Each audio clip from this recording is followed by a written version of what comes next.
Nabinagar TV সত্য প্রকাশে আপোষহীন। জেলা আয়কর আইনজীবী সমিতির নির্বাচনে মানসুরুল হক মনা সভাপতি, রিপন সম্পাদক। ব্রাহ্মণবাড়িয়া জেলা আয়কর আইনজীবী সমিতির নির্বাচনে মানসুরুল হক মনা সভাপতি ও রিপন কুমার সূত্রধর সাধারণ সম্পাদক নির্বাচিত হয়েছেন। বৃহস্পতিবার দুপুরে জেলা শহরের স্টেডিয়াম মার্কেটের পূর্ব দিকের একটি বহুতল ভবনে আয়কর আইনজীবী সমিতির কার্যালয়ে নির্বাচনে ভোট গ্রহণ অনুষ্ঠিত হয়।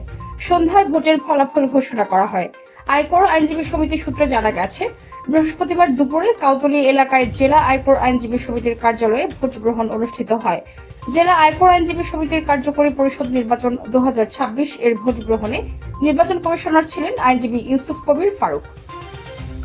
সহকারী নির্বাচন কমিশনারের দায়িত্ব পালন করেন আক্কাস আলী ও মোশাররফ হোসেন চৌধুরী।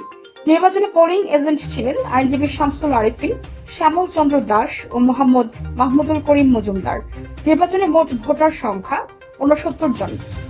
জেলা আয়কর আইনজীবী সমিতির নির্বাচনে মানসুরুল হক মনার, রিপন কুমার সূত্রধরের প্যানেলে 9 জন এবং মোহাম্মদ মুস্তাকিম মিয়া, শামসুল আরিফিন মবিনের প্যানেলে 6 জন প্রতিদ্বন্দ্বিতা করেন। নির্বাচনে মানসুরুল হক মনা 46 ভোট পেয়ে সভাপতি নির্বাচিত হয়েছেন। তার নিকটতম প্রতিদ্বন্দ্বী মোহাম্মদ মুস্তাকিম মিয়া পেয়েছেন 17। রিপন কুমার সূত্রধর 37 ভোট পেয়ে সাধারণ সম্পাদক নির্বাচিত হয়েছেন। তার নিকটতম প্রতিদ্বন্দ্বী শামসুল আরিফিন মুবিন পেয়েছেন 26 ভোট। নির্বাচনে মানসুরুল হক মনা ও রিপন কুমার সূত্রধরের প্যানেল থেকে মোহাম্মদ মঞ্জুরুল করিম মজুমদার যুগ্ম সাধারণ সম্পাদক, সপুচন্দ্র দাস কোষাধ্যক্ষ, সদস্য পদে বাহাউদ্দিন মাহমুদ পলাশ, মোহাম্মদ আরিফুল ইসলাম ও সমর সিংহ নির্বাচিত হন। কোন প্রার্থী না থাকায় মানসুরুল হক মনা ও রিপন কুমার সূত্রধরের প্যানেল থেকে জ্যেষ্ঠ সহসভাপতি পদে মোহিত সুরায় এবং সহসভাপতি পদে জয়লাল বিশ্বাস বিনা প্রতিদ্বন্দ্বিতায় নির্বাচিত হন।